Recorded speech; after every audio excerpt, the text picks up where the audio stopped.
تحفظ دین کا کارواں رواں دواں، علماء کا ساتھ دو، آؤ سب کے سب یہاں۔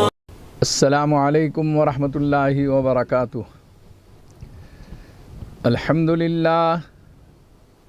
الحمد للہ کفا وسلام علی عبادہ الذین اصطفیٰ، اما بعد فاعوذ باللہ من الشیطان الرجیم، بسم اللہ الرحمن الرحیم۔ حامیم والکتاب المبین، انا انزلناہ فی لیلۃ مبارکۃ انا کننا منذرین، فیہا یفرق کل امر حکیم۔ وقال اللہ تبارک و تعالی فی شان حبیبہ، ان اللہ وملائکتہ یصلون علی النبی، یا ایہا الذین آمنوا صلوا علیہ وسلموا تسلیما، اللہم صلی علی محمد النبی الامی وعلی آلہ واصحابہ البررۃ الکرام، وعلى سائر الأنبياء والمرسلين والملائكة المقربين، وعلى آله وأصحابه أجمعين۔ معزز سامعین و ناظرین، عزیز دوستو، بزرگوں، نوجوانوں، میری عزت دار ماں اور بہنوں، یہ جمعہ کے لائیو بیان میں آج کا عنوان ہے استقبال رمضان۔ میرے عزیز دوستو، بزرگوں، اس سے قبل جمعہ کے اندر وسیم رضوی نے جو قرآن پاک کے اوپر اعتراض کیا ہے اس کا جواب دیا گیا، اور قرآن پاک غیر مسلموں کی نظر میں کیا ہے اسے تفصیل سے بیان کیا گیا۔ اگر آپ میں سے کسی نے 19 تاریخ کا بیان اگر نہیں سنا ہوگا تو یقیناً تحفظ دین میڈیا سروس پر یوٹیوب پہ جا کر آپ اسے تلاش کر سکتے ہیں اور اسے سن سکتے ہیں اور سنا سکتے ہیں۔ ایک بہت اچھا مواد اللہ تعالیٰ نے اس کے اندر دے دیا ہے، جو ایک قسم کا جواب ہے کہ قرآن پاک کے اوپر جو ہے غیر مسلم حضرات جو ہے اعتراض نہیں کرتے بلکہ اعتراف کرتے ہیں۔ تو قرآن کا مہینہ آ رہا ہے، الحمدللہ رمضان المبارک کی آمد ہے، اور اس کا جشن، اس کا شوق اور ذوق عبادت کرنے والوں کے اندر وہ دلچسپی پیدا ہو رہی ہے۔ جیسے ہم ہر چیز کا استقبال کرنا چاہتے ہیں یا کر لیتے ہیں، کرنا جانتے ہیں، اسی طریقے سے استقبال رمضان کیا ہوتا ہے وہ بھی سمجھنا چاہیے اور دوسروں تک کے اس بات کو پہنچانا چاہیے۔ میرے عزیز دوستو، بزرگوں، ہم نے بہت سارے لوگوں کا استقبال کیا ہے، اپنے خاندان کے، اپنے رشتہ داروں میں، اپنے کئی دوست احباب میں۔ کوئی شخص جو ہے ایئرپورٹ پہ جا کے استقبال کر رہا ہے، کوئی اسٹیشن پر، ریلوے اسٹیشن پر جا کر، بس اسٹینڈ پر، اور نہ جانے کس کس طریقے سے فنکشن ہالوں میں استقبال ہو رہے ہیں۔ یہ استقبال اسی طریقے سے جو ہے ہمارے پاس اگر شادی کی خوشیاں آتی ہے اس سے 2 مہینے پہلے ہمارے اندر ایک دلچسپی ہوتی ہے، شوق اور جذبہ ہوتا ہے، گھر کے ہر فرد کے اندر ایک مسکراہٹ محسوس ہوتی ہے اور وہ شادی کی تیاریاں کرنے لگتا ہے۔ اسی طریقے سے آقا مدینہ سرکار دو عالم محمد رسول اللہ صلی اللہ علیہ وسلم نے ہمیں سکھایا ہے، ہمیں تعلیم دی ہے کہ رمضان کے آنے سے پہلے رجب اور شعبان یہ دونوں مہینے کے اندر استقبالیہ جذبہ اپنے اندر پیدا کریں کہ ہم رمضان المبارک کا کیسے استقبال کریں گے، روزے کس طریقے سے آسان بنائیں گے، عبادتیں کیسی آسان بنائیں گے، اعمال کو کرنے کا کیسا ہمارا جذبہ ہوگا، کس قدر ہم اللہ کو راضی اور خوش کرنے کے لیے جو ہے پلاننگ کریں گے۔ تو استقبال رمضان کے لیے اللہ کے رسول صلی اللہ علیہ وسلم بار بار دعا فرما رہے ہیں، اللہم بارک لنا فی رجب و شعبان و بلغنا الی رمضان۔ یہ دعاؤں کے اہتمام کر کے رمضان تک کے پہنچنا چاہ رہے ہیں۔ معلوم یہ ہوا کہ رمضان المبارک کے اندر آنے والے مہینے کے اندر جو اجر و ثواب، جو نیکیوں کا سیزن ہے، اس کا شوق اور جذبہ میرے آقا محمد رسول اللہ صلی اللہ علیہ وسلم نے امت کے اندر پیدا فرمایا ہے۔ ہمیں سمجھنا ہے، اور آج یہ شعبان کا مہینہ گزر رہا ہے اور آنے والے اتوار کو انشاءاللہ العزیز شب برات ہوگی، لیکن میرے عزیز دوستو، لاک ڈاؤن کی وجہ سے ہو سکتا ہے کہ آپ کو شب برات کا اہتمام اپنے گھروں کے اندر کرنا پڑے گا۔ اپنے گھروں کے ماحول کو بناؤ، اپنے گھروں کے ماحول میں نورانی اور روحانی ماحول بنانے کی، فضا بنانے کی کوشش کرو، عبادتوں کا ذوق اور شوق بچوں میں پیدا کرو، خواتین کے اندر پیدا کرو، ایک ایسا ماحول بناؤ کہ ہم صرف مسجدیں کھلی ہے تو وہاں عبادت کر سکتے ہیں، جماعتوں کا اہتمام کر سکتے ہیں، ایسا نہیں ہے، بلکہ ہم 2 یا 3 افراد ہیں تو گھر میں بھی ہم جماعتوں کا اہتمام کر سکتے ہیں۔ آپ کو یہ ذہن میں ہونا چاہیے کہ شب برات بہت فضیلت والی رات ہے۔ یقیناً قرآن پاک کی اس آیت کے اندر بھی اشارہ کیا گیا ہے، اور اس رات کے اندر جو ہے کس کی پیدائش ہونے والی ہے، کس کی وفات ہونے والی ہے، کون سعید ہے، خوش قسمت ہے، کون بدبخت ہے، یہ ساری چیزیں لکھی جاتی ہے۔ اللہ کے رسول صلی اللہ علیہ وسلم شعبان المعظم میں خوب عبادتوں کا اہتمام فرماتے تھے، روزے کثرت سے رکھا کرتے تھے۔ ان روزوں کی، نوافل روزوں کی رکھنے سے ایک آسانی پیدا ہوتی ہے کہ رمضان کے وہ فرض روزے جو ہے ہمارے لیے آسان ہو جاتے ہیں۔ اس لیے اللہ کے رسول صلی اللہ علیہ وسلم نے اس مبارک مہینے کا بہت زیادہ اہتمام فرمایا ہے، عبادتوں کے اعتبار سے، اللہ کی رضا اور خوشنودی کے اعتبار سے۔ میرے عزیز دوستوں اور بزرگوں، شب برات وہ فضیلت والی رات ہے، اور یہ رات کیوں ہم کو عطا کریں اللہ تعالیٰ نے، ہمیں اس پر غور کرنا ہے۔ جتنی بھی بڑی راتیں آئے گی، شب برات ہو، شب قدر ہو، اور جتنے بھی ایسے وقت آئیں گے قبولیت کی جس میں گھڑی ہے، یہ اللہ جل شانہ کیوں عطا کرتے ہیں؟ اصل میں اللہ تعالیٰ کو اپنے گناہ گار بندوں سے بے انتہا پیار اور محبت ہے۔ اپنے نافرمان، باغی اور سرکش قسم کے بندوں کو اللہ تعالیٰ بے انتہا محبت فرماتے ہیں۔ اللہ انہیں موقع دینا چاہتے ہیں، ایک چانس دینا چاہتے ہیں۔ یہ بڑی رات آنے میں، شب برات آنے میں، اگر کسی چیز کا فلسفہ اگر بیان کیا جا سکتا ہے، اہل اللہ جو فلسفہ بیان کرتے ہیں، اس رات کے آنے کا راز بتاتے ہیں، تو وہ یہی ہے کہ آج کی رات میں، شب برات میں، ہم اللہ کو راضی کر لیں، توبہ و استغفار کر لیں، اپنے خالق اور مالک کو منوا لیں، اور رمضان کی تیاری کے لیے اپنے آپ کو تیار کر لیں۔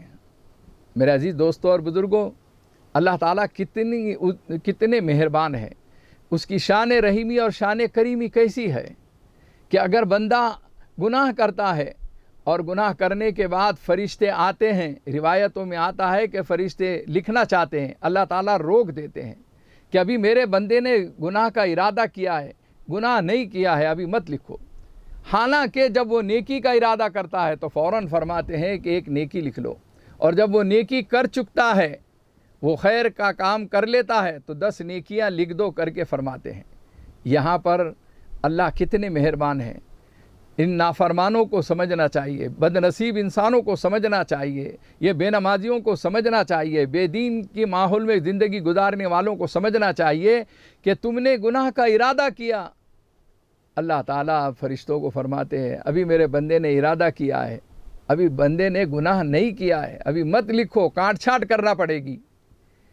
پھر وہ جب بندہ بد نصیبی کے اعتبار سے گناہ کر لیتا ہے، گناہ کا شکار ہو جاتا ہے، شیطان کے بہکاوے میں آ جاتا ہے، اس کے بعد فرشتے لکھنا چاہتے ہیں، اللہ تعالیٰ فرماتے ہیں کہ ابھی دن کا بہت بڑا حصہ باقی ہے، شاید میرا بندہ توبہ استغفار کر لے اور میں اس کو معاف کر دوں۔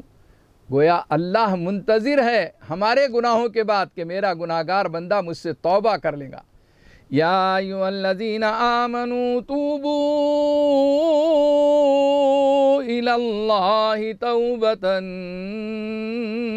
نصوحا، یا ایھا الذین آمنوا توبوا الی اللہ توبۃ نصوحا عسى ربكم أن يكفر عنكم سيئاتكم۔ اے ایمان والو اللہ سے توبہ نصوح کرو۔ توبہ نصوح کس کو کہتے ہیں؟ سچی اور پکی توبہ کو کہتے ہیں۔ ایسی توبہ کہ پھر اس گناہ کی طرف تمہاری طبیعت نہ للچائے، پھر اس گناہ کی طرف تم قدم نہ بڑھائے، ایسی سچی اور پکی توبہ کر لو۔ اے ایمان والو، یہ تمہاری توبہ اللہ تعالیٰ قبول کرنے کو تیار ہے۔ عسیٰ ربکم ان یکفر عنکم سیئاتکم، ہو سکتا ہے اللہ تعالیٰ تمہارے سیئات کو، گناہوں کو حسنات سے مبدل فرما دیں گے، حسنات اور نیکیوں میں تبدیل فرما دیں گے۔ میرا عزیز دوستو، اللہ کا خود وعدہ ہے، ایمان والوں سے خطاب کر کے فرما رہے، گناہ گاروں سے خطاب کر کے فرما رہے ہیں، اور اسی لیے شب برات بھی عطا کر رہے ہیں کہ اس رات میں توبہ استغفار کر کے اپنے خالق اور مالک کو، اپنے پالن ہار کو تم راضی کر لو، سچی اور پکی توبہ کر لو۔ تو جب بندہ گناہ کر لیتا ہے اور فرشتے لکھنا چاہتے ہیں اور ان کی ڈیوٹی ختم ہونے لگتی ہے، روایتوں میں آتا ہے کہ جب فرشتوں کی ڈیوٹی دن والے جو ہے جب رات کا وقت آتا ہے اپنی ڈیوٹی ختم کرنے لگ جاتے ہیں، اور رات والے جو ہے صبح میں اپنی ڈیوٹی ختم کرنے لگتے ہیں، اس وقت پھر احکم الحاکمین رب العالمین سے پوچھتے ہیں کہ اب تو ہم لکھ لیں؟ تو اللہ تعالیٰ فرماتے ہیں کہ ایک گناہ لکھو۔ جب نیکی کر لیا تو 10 نیکیاں لکھائی گئی، اور گناہ کر لیا تو ایک گناہ لکھو، ارادے پر کچھ بھی مت لکھو۔ اور اللہ دن بھر منتظر رہے، رات بھر منتظر رہے کہ میرا بندہ مجھ سے توبہ استغفار کر لے تو میں یہ گناہ لکھنے کی نوبت بھی نہیں آنے دوں گا۔ اللہ تعالیٰ منتظر ہے، انتظار کر رہے ہیں۔ میرے عزیز دوستو، بہت گناہ ہو چکے، بہت پاپ ہو چکے، بہت ظلم ہو چکے۔ ہم نے اپنے نفس پر ظلم کیا، اپنے چھوٹوں پر ظلم کیا، اپنے بڑوں پر ظلم کیا۔ ہم نے بے انتہا ظلم کر کے اپنی گناہوں کی زندگی کیسی گزارتے ہوئے چلے آ رہے ہیں۔ استفتی قلبک، اپنے دل سے فتویٰ حاصل کر۔ تیرا دل مفتی ہے، تو اپنی ضمیر کی آواز پر لبیک کہہ دے۔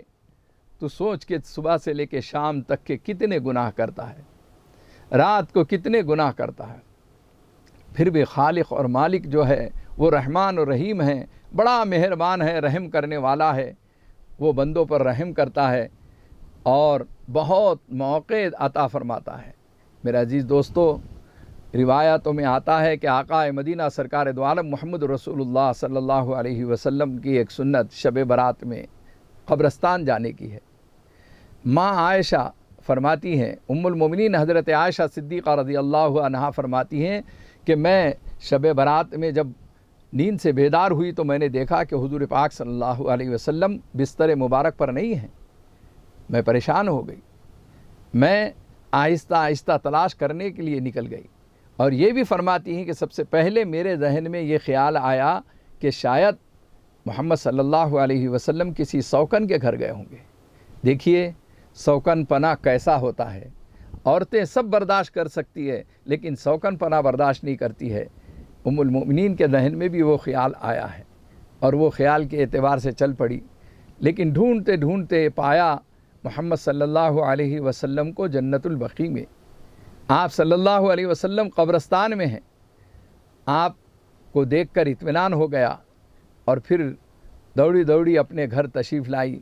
ابھی سانس پھول رہی تھی، ابھی یعنی جلدی جلدی آنے کی وجہ سے جسم کی کیفیت جو ہے محسوس ہو رہی تھی، اتنے میں حضور پاک صلی اللہ علیہ وسلم تشریف لائے۔ دریافت فرمایا، عائشہ کیا بات ہے، کیوں گھبرا رہی ہو، کیا پریشانی ہے؟